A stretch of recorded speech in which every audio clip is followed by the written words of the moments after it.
Un projet de loi pour atteindre le plein emploi selon le gouvernement, un démantèlement de la solidarité selon la CGT. L'actualité en bref, c'est tout d'abord la controverse sur le contrat d'engagement des bénéficiaires du RSA. Un contrat que dénonçait le syndicat ce lundi à la Bourse du Travail à Épinal.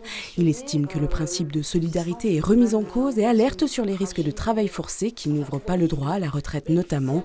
Depuis mars 2023, le département des Vosges fait partie de l'expérimentation de conditionnement du RSA. Sur les 11 000 bénéficiaires que compte le département, 2 000 dans le secteur d'Épinal sont dans un premier temps concernés et doivent, pour continuer à recevoir cette aide, effectuer 15 à 20 heures d'activité par semaine. Au 1er janvier 2024, la plateforme France Travail devrait succéder à Pôle emploi. Lutter contre le taux de vacances qui est de 28% et les logements vétustes à Rambervillers, tels sont les objectifs de l'opération de revitalisation du territoire, l'ORT, signée il y a quelques jours.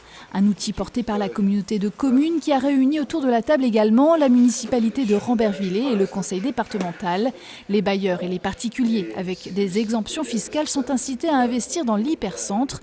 Une centaine de bâtiments sont potentiellement concernés. L'idée étant d'essayer de renouer avec une certaine mixité sociale dans le cœur de ville qui s'est très largement paupérisée ces dernières années.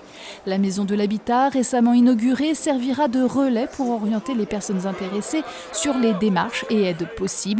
Première réalisation en cours, la rénovation de l'ancienne armurerie en logement étudiant en partenariat avec le bailleur social Vosgelis.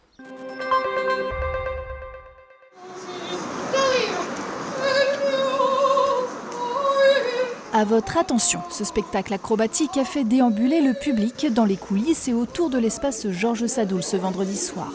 De quoi mettre dans l'ambiance les spectateurs venus découvrir le programme de la prochaine saison culturelle du pôle spectacle vivant de Saint-Dié. La politique du aller vert se poursuit avec une baisse de la tarification et des spectacles décentralisés dans toute l'agglomération, à l'image du cirque Piètre qui s'installera à Provenchère-École-Roi. On note aussi la venue de têtes d'affiche comme les musiciennes et chanteuses du groupe Lège ou encore l'humoriste Aymeric Lompré.